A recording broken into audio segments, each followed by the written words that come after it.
Chennai love story movie review recent గా ఓటీటీలోకి వచ్చింది. ఈ మూవీ సోనీ లైవ్ లో స్ట్రీమింగ్ అవుతుంది. ఇక ఈ సినిమా చూశాక నాకు ఎలా అనిపించింది అనేది మనం ఈ వీడియోలో మాట్లాడుకుందాం. సో బేసిక్ స్టోరీ లైన్ ఏంటంటే, హీరోకి ఫిల్మ్ మేకర్ అవ్వాలనే ఒక డ్రీమ్ ఉంటుంది. ఆ డ్రీమ్ ని అచీవ్ చేయడానికి చెన్నైకి వెళ్తాడు. అక్కడికి వెళ్ళిన తర్వాత హీరో జీవితంలో ఎలాంటి మార్పులు వచ్చాయి, తన డ్రీమ్ నెరవేర్చుకోవడానికి ఎలాంటి ఇబ్బందులు ఎదుర్కొన్నాడు, చివరికి ఫిల్మ్ మేకర్ అవుతాడా లేదా.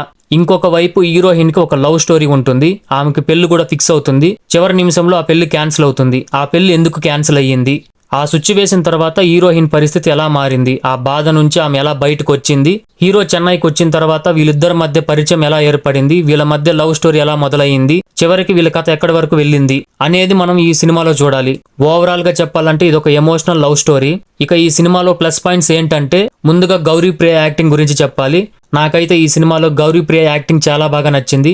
ముఖ్యంగా ఎమోషనల్ సీన్ లో అయితే అదరగొట్టేసింది. ఆమె క్యారెక్టర్ లో హ్యాపీనెస్, సాడ్నెస్, ఫ్రస్ట్రేషన్స్ ఇలా అన్ని ఎమోషన్స్ ని నేచురల్ గా క్యారీ చేసింది. కొన్ని సీన్ లో హీరోయిన్ పరిస్థితి చూస్తుంటే నిజంగానే బాధ అనిపించింది. ఆ క్యారెక్టర్ తో మనం కనెక్ట్ అవ్వడానికి గౌరీ ప్రియ యాక్టింగ్ ఒక రీజన్. తర్వాత కిరణ్ అబ్బవరం యాక్టింగ్ కూడా చాలా బాగుంది. తన క్యారెక్టర్ కి తగ్గట్లు సింపుల్ గా యాక్ట్ చేశాడు. ముఖ్యంగా ఫిల్మ్ మేకర్ అవ్వాలనే డ్రీమ్ ఉన్న వ్యక్తిగా అతని జర్నీ కూడా బాగానే చూపించారు.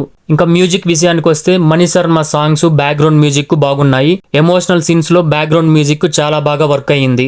రైటింగ్ అండ్ డైరెక్షన్ విషయానికి వస్తే సాయి రాజేష్ రైటింగ్ చాలా బాగుంది. కథ పరంగా కొత్త కథ అని చెప్పలేము, కానీ క్యారెక్టర్ ఎమోషన్స్ డీల్ చేసే విధానం బాగుంది. అలాగే రవి నంబూరి డైరెక్షన్ కూడా చాలా బాగుంది. ముఖ్యంగా ఎమోషనల్ సీన్స్ ని చాలా బాగా హ్యాండిల్ చేశాడు.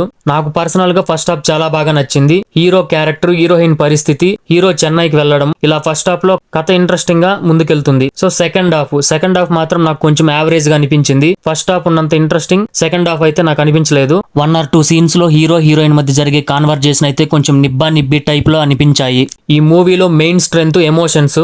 ఈ మూవీలో ఎమోషన్స్ చాలా బాగా వర్కౌట్ అయ్యాయి. కొన్ని సీన్స్ అయితే నిజంగానే ఎమోషనల్ గా ఏడిపించేశాయి. అందుకే హీరోయిన్ ఎమోషనల్ జర్నీ మనకు చాలా బాగా కనెక్ట్ అవుతుంది. ఈ మూవీలో మైనస్ పాయింట్స్ అయితే పెద్దగా ఏమీ లేవు. ఫస్ట్ హాఫ్ తో పోలిస్తే సెకండ్ హాఫ్ యావరేజ్ గా ఉంది. ఇంకా ఈ సినిమాలో అడల్ట్ కంటెంట్ ఏమీ లేదు. హ్యాపీగా ఫ్యామిలీతో చూడొచ్చు.